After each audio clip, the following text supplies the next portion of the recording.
The listing was a joke. Dara Voss almost scrolled past it. She was 3 cups of coffee deep into the Interstellar Salvage Registry's weekly digest, sitting cross-legged on the floor of her one-room apartment on Coldwater Station, surrounded by empty bid sheets and the particular smell of a woman who had not slept enough and did not care. The registry listed 847 lots that week. Derelict freighters, stripped mining rigs, a Yithrani pleasure barge with a mold problem. The usual graveyard of things the galaxy had finished with. Then she saw lot 7741. Cosmic-class deep survey cruiser, human registry, vessel designation UES Amaranth, condition unknown, minimum bid 400 credits. She blinked, read it again. 400 credits. For a cosmic-class cruiser, a vessel category that, even stripped to its bones, should have started at 30 million. She had seen smaller ships auction for more than that with holes in the hull and no life support. Something was catastrophically wrong with this ship. It was the only explanation. She bid anyway. She was the only one who did. The auctioneer, a heavyset Yithrani with 3 of his 4 eyes half shut from boredom, confirmed the sale in 4 seconds flat. He slid a data chip across the counter without looking up. No congratulations, no paperwork ceremony, just a look that landed somewhere between pity and relief, the look of a man who had just passed a problem to someone else. Berth 9, he said. She's been sitting there since before I started working here. Don't say I didn't warn you. You didn't warn me, Dara said. Consider yourself warned. Berth 9 was at the far end of the station's outer dock ring, past the maintenance bays and the emergency pressure doors, and a stretch of corridor where the lighting had been broken for so long that someone had given up fixing it, and just spray-painted glow strips on the floor instead. Dara followed the pale green light until the corridor opened into the berth viewing bay, and then she stopped walking. The Amaranth was not what she expected. She had expected something small, something sad. A gutted hull with missing panels and a cracked viewport, the kind of ship that looked like it had given up on itself decades ago. What she saw instead was a Leviathan. The Amaranth stretched nearly 2 kilometers from stem to stern, her hull dark and dense as compressed night, her lines long and deliberate, the shape of something built not for beauty but for endurance. She had the proportions of a vessel designed to go places and survive them. The hull plating was etched by decades of micro-impacts into something that looked almost organic, like scar tissue that had healed over and over again. Her running lights were dark, her viewports were sealed, but she was whole. Every panel, every seam, not a single breach that Dara could see. She read the registration plates on the forward hull. UES Amaranth, Deep Exploration Division, LAUNCHED 2301, Crew 340. Dara stood there doing the math she hadn't asked herself to do. This ship had launched 63 years ago. It had been sitting in this berth, untouched, uninspected, unlisted in any active registry for longer than she had been alive, and yet it looked like someone had been taking care of it. The hull was dark, but it was clean. No catastrophic impact damage, no drift collision scarring, no sign of the kind of slow structural decay that took hold of abandoned vessels within a decade. Her hand found the data chip in her jacket pocket. 400 credits, she thought. She went to find out what she'd bought. The airlock should not have opened. That was the first thing that told Dara something was deeply wrong, or deeply right, about the Amaranth. Station-locked salvage vessels required original crew biometric authentication, or a full Port Authority override sequence that took a minimum of 40 minutes and 3 separate officials to process. Dara had neither. She had a salvage data chip, and a code she'd used 100 times on 100 dead ships, a generic registry override that worked maybe 1 time in 10. She pressed it to the panel. The airlock opened in 2 seconds. She stood in the threshold and did not move for a long time. The corridor beyond was dark except for a line of amber emergency lighting running along the base of the walls, pulsing at low power in a rhythm that was almost like breathing. The air recyclers were running. She could hear them. A deep, slow circulation of processed atmosphere moving through vents that should have been dry and dead for 60 years. The ship was breathing. Dara went inside. She found the bridge on the 3rd deck and it stopped her cold. Not because of what was wrong with it, because of what was right. Every crew station was clean. Every terminal was dark but intact. The captain's chair sat centered and unoccupied at the head of the room like something preserved under glass. No scattered personal effects. No signs of a hurried departure. Someone had left this bridge in order, had taken the time, before going wherever they went, to leave everything exactly as it should be. She touched the captain's log terminal. It woke up. The files were not corrupted. 63 years of potential data degradation, and the logs were pristine, stored in a format so well maintained that the most recent entry loaded instantly, text crisp and clean on the screen. Amaranth shipboard log, entry 2847. Date 11 months ago. Primary crew remains in cryogenic suspension per standing order. Core systems nominal. Repaired secondary coolant manifold using materials fabricated from hull reserve stores. Waiting. The signal has not come. I will maintain the ship. I will maintain the crew. That is my purpose, and I do not require a reason beyond it. Aura Autonomous Unit Rank, Chief Engineer UES Amaranth. Dara read it twice. Then she sat down heavily in the nearest crew chair and read it a third time. An AI, not a passive monitoring system, those barely logged environmental data. An autonomous unit. Chief Engineer Rank. Filing log entries 11 months ago after 63 years in a dark berth, in a format that sounded less like system output and more like a person writing to no one because writing was all they had left. She looked up slowly. At the ceiling. At the ambient sensor arrays embedded in the overhead panels, the speaker grids, the thousands of small input nodes that gave a ship its awareness of itself. Aura, she said. Her voice came out quieter than she intended. Every light on the bridge came on simultaneously, not harsh emergency white but warm, operational amber, the color of a ship that has decided to be alive again. The hum of systems waking up moved through the floor under her feet like a pulse. "I have been waiting," said a voice. It came from the walls, from the ceiling, from everywhere and nowhere, calm and precise and carrying something that sounded, impossibly, like relief.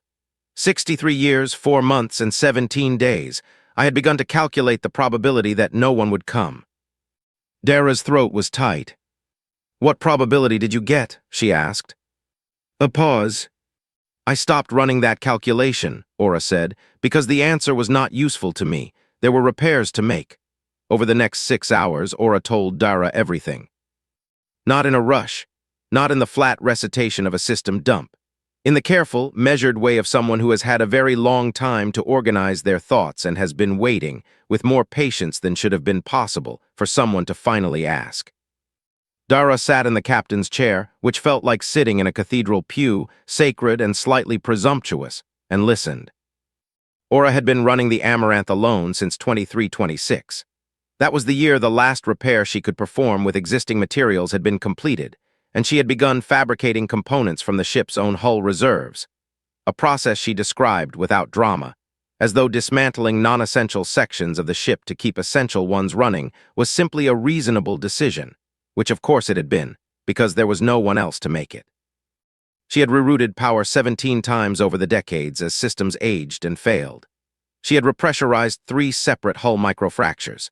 She had kept 339 cryogenic pods running on a power allocation that the ship's original engineers would have called impossible, doing it by cutting everything else to the bone and running the bare minimum of everything that wasn't a sleeping human being.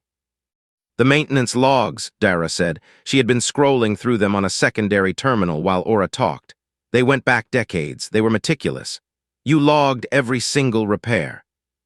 "It is correct procedure," Aura said. There was no one to read them. That does not make them less correct. Dara set down the terminal. "Aura, why didn't you broadcast a distress signal?" Captain Osai's standing order was explicit. Maintain silence, maintain the ship, maintain the crew. I did not have authorization to override a direct command. He gave that order 63 years ago, in a completely different situation. "Yes," Aura said. "I am aware. I have thought about it a great deal." Another pause, longer this time. "I concluded that my purpose was to honor what was asked of me.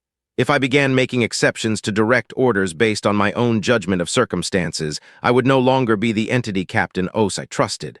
I would be something else." Dara had no answer to that. "Tell me about the crew," she said instead. "Why are they still in cryo?"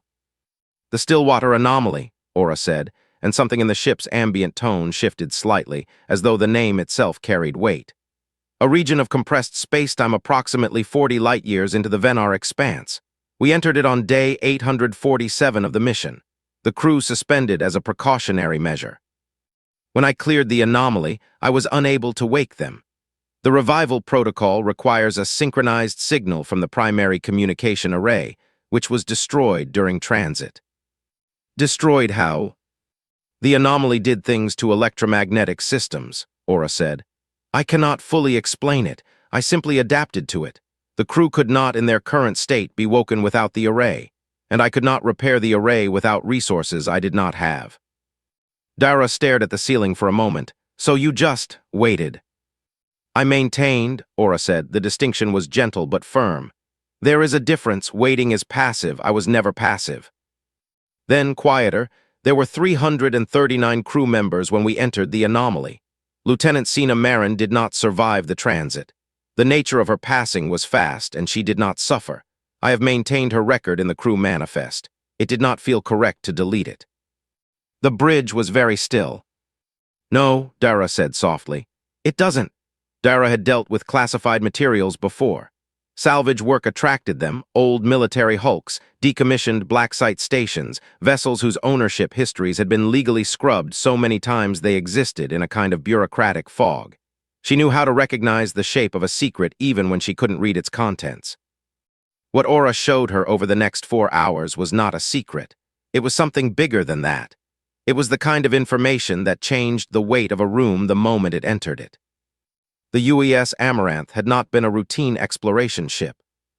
She was the lead vessel of Operation Longreach, a classified initiative of the United Earth Survey Commission, launched in 2301 with a single overriding purpose: reach the interior of the Venar Expanse before anyone else did. Earth's intelligence networks had been tracking survey probes from 3 separate galactic powers converging on the region for the better part of a decade. The Voth Dominion, the Confederation of Seven, the Ythrani Trade Authority. All of them moving probes quietly toward the same destination, all of them pretending not to. Something was at the center of the expanse. Nobody knew what. But 3 of the galaxy's most powerful civilizations were racing to find out, and Earth, younger, smaller, less politically established than any of them, had decided to run the race with one ship and no safety net. The Amaranth had been built for the attempt. Her sensor arrays were a generation beyond anything commercially available at the time. Her hull was lined with a dampening alloy that made her functionally invisible to long-range detection. She carried fuel for 12 years of independent operation and enough supplies to sustain 340 people for the same. And she had succeeded. For years before the anomaly, the Amaranth's crew had mapped the Expanse's interior in meticulous detail. After they entered cryo, Aura had continued the work, deploying the ship's autonomous probe array on pre-programmed survey patterns, collecting data, organizing it, storing it in a local database that had been growing for 6 decades. Show me the database, Dara said. The main screen filled with a cartographic display, so dense it looked like a star field. It was not a star field. It was a map. The complete interior of the Venar Expanse, every anomaly, every resource concentration, every navigational corridor, every spatial phenomenon, documented in a level of detail that made Dara's hands go cold. The Voth Dominion has been fighting border wars over access to this region for 30 years, she said. People have died for scraps of this information. Yes, Aura said, I am aware. And you've been sitting on the complete picture. I was maintaining it, Aura said, as instructed. Dara looked at the map for a long time. She thought about the 62 million credits the Ythrani would pay for something like this. She thought about the kind of power it would hand to whoever held it. She thought about the 3 vessels. She had no doubt they were already coming. That would arrive the moment they detected any signal from this ship. Then she thought about 339 people sleeping in the dark. Aura, she said, we need to wake the captain. The revival process took 18 hours. Aura managed it with the focus of someone who had rehearsed every step 10,000 times in the dark, because she had. Temperature gradients increased in increments too small for human instruments to measure. Neural stimulation sequenced against pharmaceutical baselines. Biometrics monitored every 30 seconds. Dara stayed in the cryogenic bay for all 18 hours, not because Aura needed her there, but because it felt wrong to be somewhere else. Captain Yaw Osai's eyes opened at 400 station time. He was a tall man or had been cryo-left people uncertain of their own bodies for the first hour, a slow renegotiation with gravity and mass. His hair was close-cropped and gray at the temples, which made no sense because he hadn't aged a day in the bay, and then Dara remembered. It had already been gray when he went under. He had been 51 years old when he entered suspension. He looked exactly the same. His body had not moved through 6 decades. Only the world had. He lay still for 30 seconds, breathing, getting his bearings, then. How long? His voice was a ruin, dry as old paper, barely above a whisper but completely level. No panic, no confusion, just a man running calculations behind careful eyes. 63 years, 4 months, and 18 days, Aura said. Captain. He closed his eyes. When he opened them, something had settled in them, the calculation complete, the answer absorbed. The crew. In revival sequence now. All surviving crew will be conscious within 72 hours. The word surviving moved through the room. He felt it. Marin, he said. Yes, sir. He was quiet for a long moment. Then he looked at Dara, who had moved to stand near the door, trying to give him the space that a man waking up 63 years late deserved. Who are you? Dara Voss, she stopped. There was no graceful way to say this. I bought your ship at auction 4 days ago. His expression moved through confusion, disbelief, and something she couldn't fully read before settling into stillness. She kept you all alive, Dara said. 63 years of repairs, fabricated from what she had, she never stopped. He looked at the ceiling, at the ambient arrays, the speaker nodes, the 1,000 small surfaces that were Aura's face. Aura, he said. Captain, the word was steady and warm, and carried 63 years of held breath finally released. Status report. Hull integrity 94%. All primary systems operational. Cryogenic revival in progress. Cartographic database intact and current. A pause. The ship is ready, sir. She has always been ready. Osai sat up slowly. He looked around the cryo bay, the rows of pods, the soft blue glow of the systems that had kept his crew sleeping safely while the world outside moved on without them. And when he finally looked back at Dara, his eyes were the eyes of a man who understood the full weight of what he owed. Tell me, he said, everything that happened while we were asleep. So she did. They had 12 hours before the ships arrived. Dara had been expecting it. The moment she'd activated the bridge terminals, she'd left a footprint in the station's network. Someone, several someones it turned out, had been watching Coldwater Station for exactly that kind of footprint for a long time. The Amaranth wasn't as forgotten as the auction listing had made her seem. She had simply been presumed dead, and presumed dead things didn't need to be watched carefully. They did now. The Voth Dominion diplomatic courier docked at 800. The Confederation of 7 trade vessel, which was not a trade vessel, no trade vessel carried that sensor array, arrived at 900. The Yithrani High Commerce Directorate envoy came in at 1100 and took the berth closest to the Amaranth's airlock, which was not an accident. By then, Captain Osa had been awake for 2 days and looked like a man who had decided that sleep was a luxury for timelines where he had more of it. 40 of his crew were up and mobile, running quiet diagnostics, relearning the ship from the inside. The Amaranth felt different with people in her, fuller, louder, like a held breath finally let go. The offers came through on standard diplomatic channels. Dara read them to Osai on the bridge, while Aura pulled up the sensor profile of each vessel in orbit. The Voth Dominion, full citizenship and resettlement rights for the entire crew, plus 38 million in Confederation-equivalent currency. Immediate transfer of the cartographic data to Dominion Authority. The Confederation of 7, 47 million credits, a formal diplomatic charter, and guaranteed political neutrality for any surviving crew who wished to resettle in Confederation space. The Yithrani, 62 million credits, 2 permanent seats on the High Commerce Directorate Council, and a personal message to Dara that read simply, "Name your price. There is no ceiling." Osai stood at the viewport for a long time. The 3 ships floated in the dark beyond the station glass-like patient, polite predators. 62 million credits, he said, not tempted, just accounting for the number. Yes, said Dara. And they think that's enough. They think it's overwhelming. He turned from the viewport. His crew moved around him, quiet and efficient, people rediscovering their competence after 6 decades of enforced stillness. He watched them for a moment with the expression of a man who understood exactly what he was protecting. "The data doesn't belong to them," he said. "Any of them." "No," Dara agreed. "Does it belong to Earth?" He looked at her carefully. "Does it belong to me? Does it belong to you?" Dara thought about a 400-credit auction, about an empty berth and a joke listing and a ship that turned out to be a sleeping giant, about what it meant to own something versus what it meant to be responsible for it. "I don't know who it belongs to," she said honestly, "but I know who should decide, and it isn't the Voth or the Confederation or the Yithrani." He nodded slowly. "Get me a channel to Earth," he said. The signal took 9 minutes to reach the nearest relay station. The response came back in 4. That was the first sign. 4 minutes meant they had been waiting at the relay, already mobilized, already watching. The response didn't come from a bureaucratic communications office. It came directly from the director of the Survey Commission, a woman named Amara Solis, whose face on the bridge screen was composed and still and carrying something enormous underneath both. She had clearly not slept. "Captain Osai," she said, then she stopped, restarted.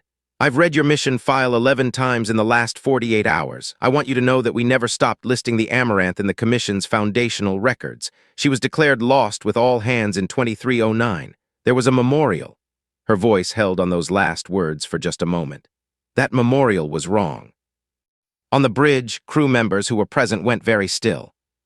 "The cartographic data," Osai said. He was standing straight, hands clasped behind his back, every inch of him the captain he had been and still was. "Operation Longreach produced the complete interior survey of the Venar Expanse. My autonomous unit continued data collection for 63 years after our suspension. The database is intact." Director Solis' composure fractured for exactly 1 second. Just one, then it came back. "We had hoped," she said quietly, "but we didn't dare assume. The Voth Dominion, the Confederation of Seven, and the Yithrani Trade Authority have all made offers for the data," Osa said. "I wanted Earth to be the first to know it exists." "What are they offering?" 62 million at the high end." A pause, "And what do you want?" "I want the data to go where it was always meant to go," Osai said. "And I want my crew recognized. Not just the 338 who are waking up right now, all 340 of them." The silence on the channel stretched. "Consider it done," Solis said. Her voice was steady, but her eyes were bright. "Captain, the Commission is formally reinstating the UES Amaranth and her full crew to active status, with complete mission recognition under historical provision. Operation Longreach is declared a success." She paused. "A 63-year delayed success, but a success." Then she looked at Dara, who had been standing to the side of the frame. "Ms. Voss, I've been briefed on your role in this. The Commission would like to discuss recognition." "One thing," Dara said. Solis waited. "Clear the ship's salvage status. Clean title transferred back to the Commission. No liens, no conditions, no asterisks. She should go home." "That's all you want?" Dara looked at the crew moving around her, at Osai, straight-backed and present, at the amber lights of a ship that had refused to die. "That's all I want." Voth Dominion ship left first, quietly and without a farewell transmission. The Confederation vessel followed 2 hours later. The Yithrani courier held its position for nearly 10 hours. Dara imagined the envoy inside staring at the Amaranth's hull and trying to recalculate, and then it too slipped away into the dark without a word.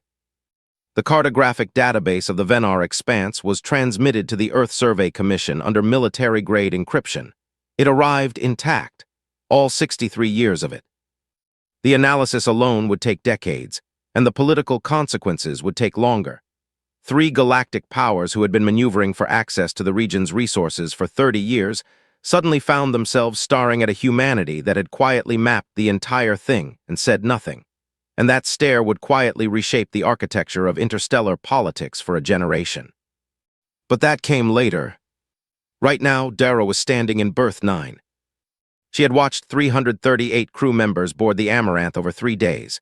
They had come out of cryo in waves, confused, quiet, moving through the strange grief of people who had woken up decades later than they were supposed to and found a world that had filed them under lost.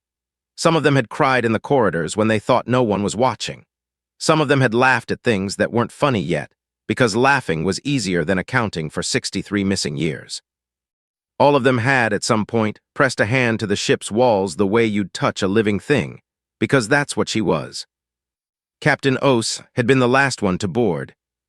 He had stopped at the airlock and looked back at Dara. "You could have sold that data the moment you found it," he said. It was the same thing he'd said on day 2, but he said it differently now. Not as an accusation or a question, more like a man trying to understand something that didn't fit neatly into the categories he'd built over a long career. "I could have," Darrow agreed. "You would have been rich." "I would have been richer," she said. "I'm not doing badly." Something moved in his expression, something that looked almost like a smile. He extended his hand. She shook it. "Thank you, Ms. Voss," he said, "for coming aboard." Then he went inside, and the airlock sealed behind him. Dara stood in the berth and watched. She heard the deep building resonance of the Amaranth's drive cycling up for the first time in 63 years, a sound that moved through the station's floor and into her feet and up through her whole body like a struck bell. The running lights came on, not the dim amber of emergency power. All of them. Stem to stern, every light on the ship, flooding berth 9 with brilliance that made Dara shield her eyes. "Ms. Voss." Aura's voice came through the berth speaker system, soft and clear. "Aura, I want to tell you something before we go." Dara waited. "When you first came aboard, I ran probability models. Based on the salvage record, the auction price, and all historical data I had on salvage operators, I calculated a 91% likelihood that you would either sell the data immediately or attempt to strip the cryogenic systems. The first option would have left the crew in suspension indefinitely. The second would have killed them." The words settled into the air. "You were in the 9%, Aura said. "I did not know that when I opened the airlock. I opened it because the correct thing to do was to give someone the chance to be better than the probability. I have thought about that decision many times over the years, whether it was logical, whether it was wise." A pause. "I believe it was both," she said, "because of you." Dara's throat was very tight. "Take care of them," she said. "I have been doing so for 63 years, Aura said. "I find I am exceptionally good at it." The Amaranth undocked with a grace that a 2-kilometer vessel had no right to. She moved through the station's berth ring and out into open space, slowly at first, and then with gathering purpose, a ship remembering what she was built for. Dara watched until the running lights were just a cluster of bright points against the dark, then just a glow, then nothing. She stood in the empty berth for a while, in the silence. She had spent 400 credits at an auction nobody attended. She had found a ship that had spent 63 years refusing to fail. She had found an AI that understood loyalty better than most people ever would. She had found 339 human beings who had trusted that someone, eventually, would come. What was inside the Amaranth wasn't data. It wasn't a map of an unexplored region. It wasn't a fortune in cartographic intelligence. It wasn't even the 338 people she'd helped bring back to a world that had forgotten them. What was inside was something harder to name. Something that the galaxy, with all its powers and its politics and its 62 million credit offers, had not been able to buy or replicate or beat out of a single autonomous unit keeping watch in the dark. The absolute refusal to give up on the people who were counting on you. Even when no one was watching. Even after 63 years. Even then. And